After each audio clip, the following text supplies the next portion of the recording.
Ahoy! Anchored with ThisThat. In this episode, we have Rahul Titus, Global Head of Influence at Ogilvy, and Vickie Segar, founder of Village Marketing. The topic is spotting the trend for creators before the creator economy truly existed. What to expect from this episode. You'll meet the earliest adopters of Creator. You'll understand how they convinced others of its potential and why working within a group like WPP helps these leaders stay ahead of the curve. Enjoy. What's your name, your job title and company, and please, if you could, summarize what your role looks like. I'm Vickie Segar. I'm the founder of Village Marketing, which is a WPP brand now. My role is interesting. I think like a lot of founders, I've gravitated more towards the let's craft a vision for the future of the agency, what's happening in the influencer space, let's build in that direction. And then I love new business. I love partnering with brands and figuring out how what we think should be the future of influencer and how that meshes with the direction and the business goals that they have. That is my favorite thing. It's the puzzle solving of sales. And you're very, very good at it. You absolutely love it. I love it. Hi, my name is Rahul Titus. I'm the Global Head of Influence at Ogilvy. My day-to-day has changed quite drastically over the last 8-9 years. Now, very similar to Vickie, I look after the influencer function within Ogilvy, making sure that it's always market leading, we are at the forefront of innovation, and making sure that our clients are happy.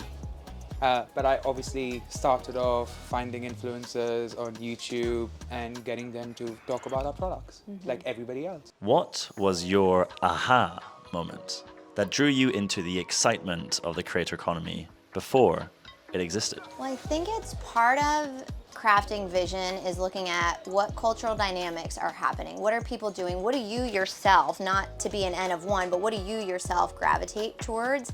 And I was running marketing at a startup at the time, and I launched it with 300 what we called bloggers. And it was everyone from Deepak Chopra to a yoga teacher at a studio nearby. So it was this scale of what we do now, which is these megas to nanos.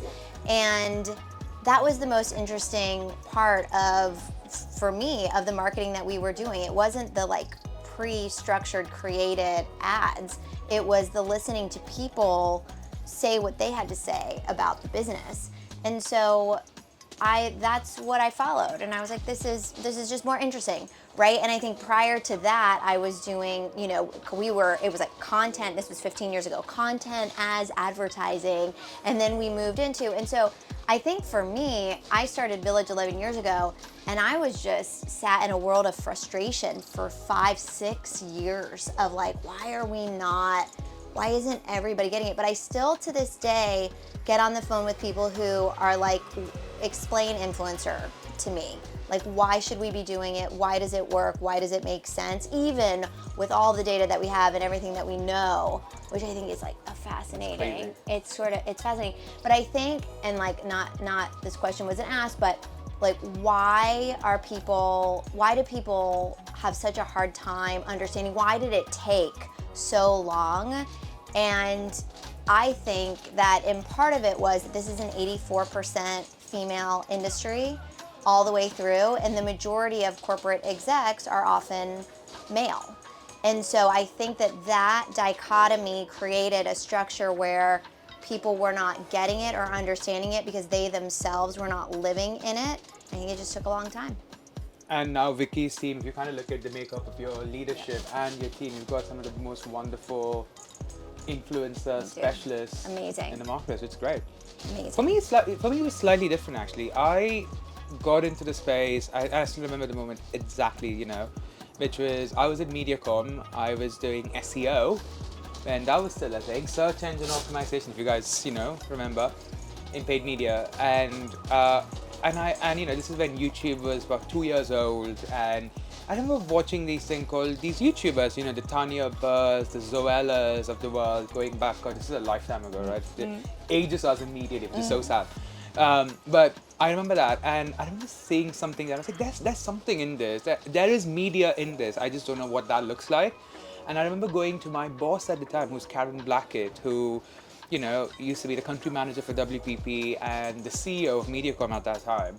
And I, 21-year-old kid, way too much confidence, before sense. And I was like, there's something in this. And she said, you know what, go try it out. So we went and pitched the idea of doing branded campaign with these so-called influencers, bloggers at that time, vloggers at the time, not even influencers. Yeah, nope.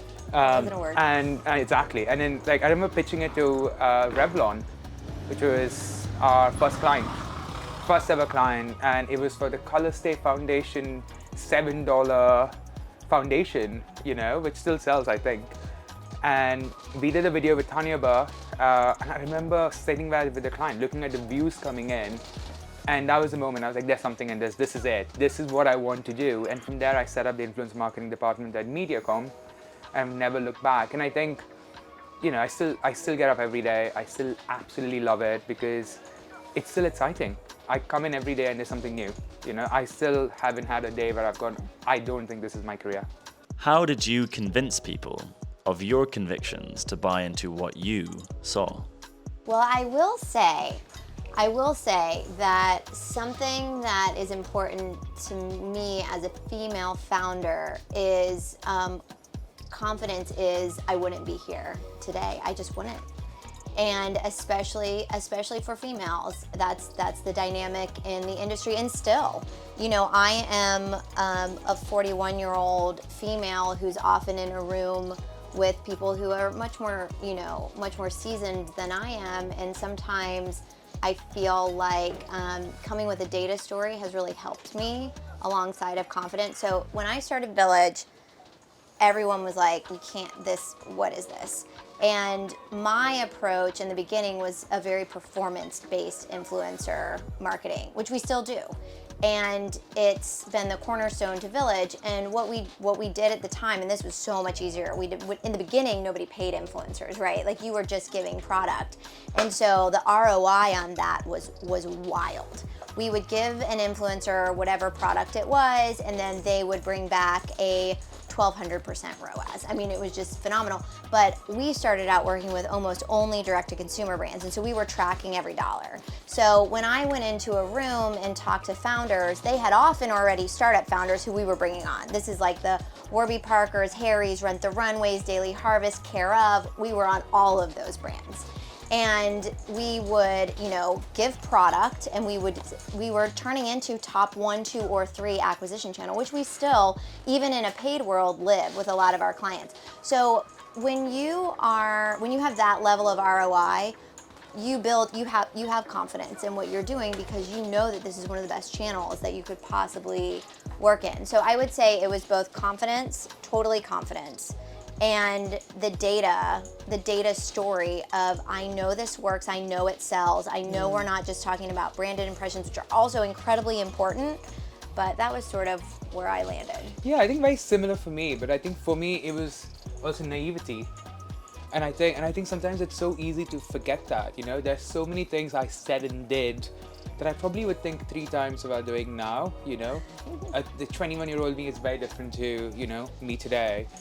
And in hindsight, I'm so grateful for the naivety, because I think people talk about experience all the time, but actually the naivety was really good because it helped me, it gave me the blind confidence to go up to people and say things that I probably would never say today, And again, lots of misses as well, right? Just to be clear, naivety also means that you win some, you lose some. But it really helped. It really helped get to it. And then I think, as Vickie said, I had absolute confidence from that day one that this is something that is the right thing. And same thing today. I go into a room and I'm super confident that what we're selling is the absolute best solution for a client. And I think clients buy that because clients don't buy solutions, clients buy people. That's right. And what we sell at WPP, at Ogilvy, at Village is actually people. We go in and we know our clients believe that we are the best people out there and we will do our 150% for them. And that makes a difference, So it's never the deck. It's never, to be honest, it's like sometimes not even the creators we're pitching. It's the creativity that comes from the people that we have in our, businesses. Yeah, it's conviction. I feel so strongly every time I walk in a room, people are underspending an influencer. I feel like in my soul so passionately that people are still doing this so wrong. And I know that if they shifted the way that they were looking at media, that it would change their entire business, you know? And I've seen Vickie pitch in rooms, by the way. Like, she will yell. go at the CMOs and yelling. go, "You're just doing it wrong." I'm yelling. And it's true, because It's they are true. doing it wrong. But not because that's just, it's how I feel. Yeah. It's how I feel so certain.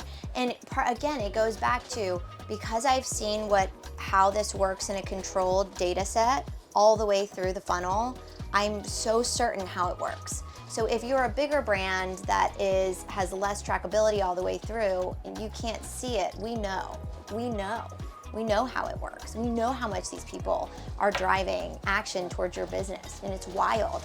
It's wild. And it always throws me when people online are worried about how much these people pay. I'm like, how great is it that we're taking all of this TV money that's going to, these executives at Comcast and wherever, and they're going to like your mom next door. Like who gives a shit if she's making $30,000 on a post? Pay her $300,000. Do you know what money is transpiring in the rest of the media world? And it's like, why are you complaining? This is amazing. Give it to the people. Like, this is great. Power to the people. Power I love to that. the people, to the women. Only you would make it about people, but it's true. It's so true, right? It's true.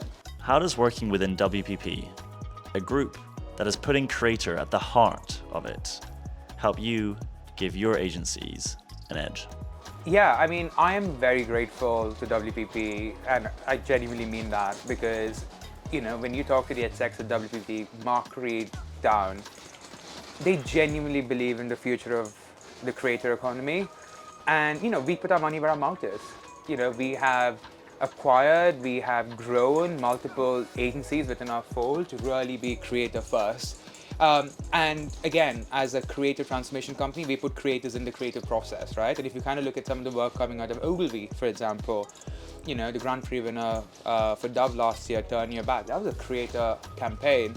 Or the work that's out for CeraVe right now with L'Oreal and Michael Seraph, which is part of the WPP OneFluence family. Again, it's creative campaigns that are integrated but with creators at the heart of it.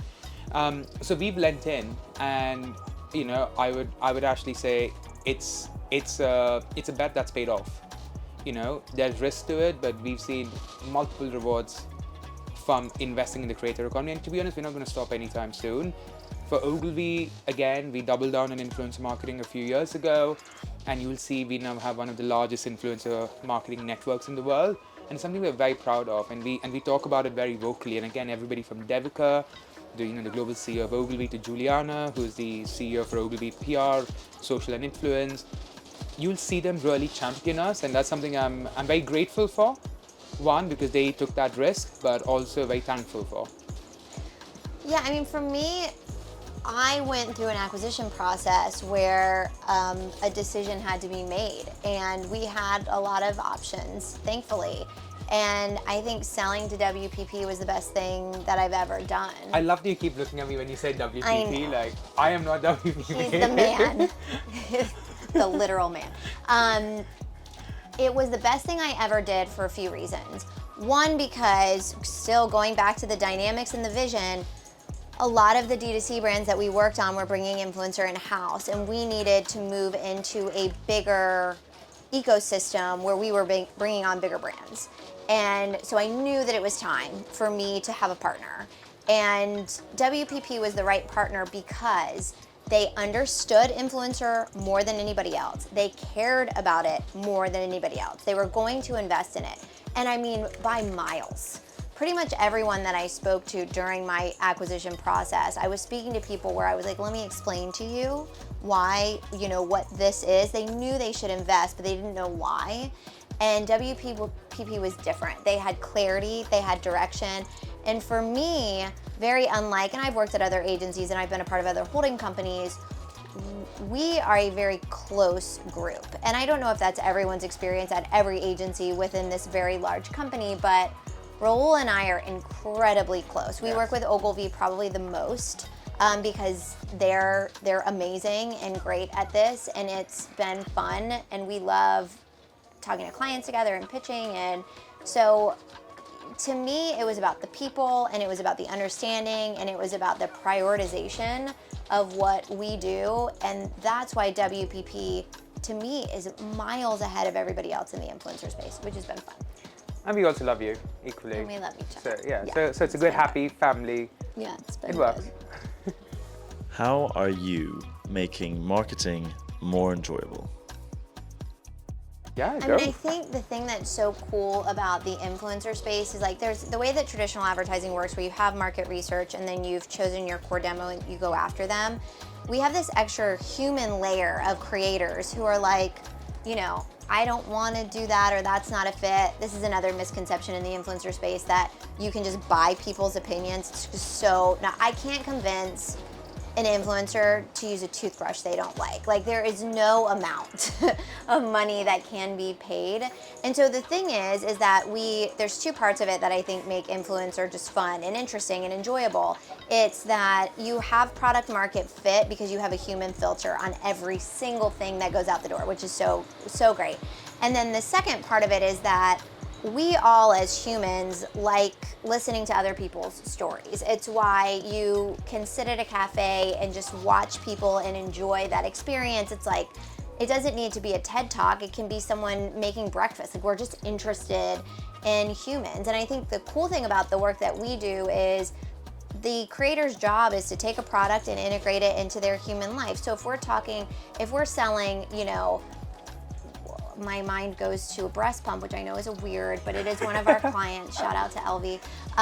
You know, it's interesting to listen to these stories about like how this changes your life and you now can be, you know, mobile and walk and do all the things, and you're a different type of mom because of it. Or if you have a baby mattress or whatever, you know, whatever product we're talking about, it's the human story side that's interesting, as opposed to just the product fact story side, which I think is like, let's weave that into a human story. Yeah. Let's weave it into a human story. I think that's exactly it, because at the end of the day, people buy people, right? More than they buy marketing, and that's so true. And I think nothing brings that to life better than creative marketing, because it's not media. We're not basically buying people. What we're doing is bringing them into the co-creation process and making sure that they are absolutely brand advocates, and then they're selling it on our behalf, which is really fun. Yeah, right? it's fun. It's exciting, it's different, and in a lot of cases, you know, when you don't have a new product to sell, what you're selling is the story. You know, that storytelling is everything. Again, Coke's a great example of that, right? You know, that's a product that hasn't changed in 135 years, really. So what we're selling is actually not Coke. We're selling the story behind it, the people behind it. And you know, every time somebody goes and picks a can up, that is a win. And a lot of that comes down to that creative storytelling that people bring. So for me, that makes it so exciting, and that makes it so interesting. And that's like every single influencer, every single piece of content, every single campaign is so unique. It really is mass personalization at scale, right? Really I mean, that is what we are doing with creative marketing, right? For the clients and brands we work for, you know, we have clients that are there in 100, 200 markets, but every single piece of content we produce is unique to their audiences. I mean, which other media channel lets you do that? You know, I mean, even with AI, we're starting to see some of that perks, but it's nowhere as special as what we do in creative marketing. And now, time for a game, and a chance to get to know our guests on a bit more of a personal level. It's time for a series of this or that questions. Roll this or that. Let's go with that. Okay, that. What did you want to be as a kid? I actually wanted to be an Egyptologist, which is very niche and very specific. It is an archaeologist who specializes in Egypt. I can see you wanting to laugh. It's actually true. I was obsessed. You departed very far from that journey. I was obsessed with history and archaeology, and my parents took me to Egypt when I was 10 years old to convince me there's nothing left to find, and they were absolutely right. So I still love history and archaeology, but Hysterical. but it's not something I want to do anymore. Got it. Okay, great. Great. Okay. This or that? This. Just that, isn't it? Yep. What is your biggest failure? Oof. My biggest failure is probably, some of the poor decisions that I've made throughout my career, whether it be taking a wrong job or hiring a wrong person. I've done both a few times.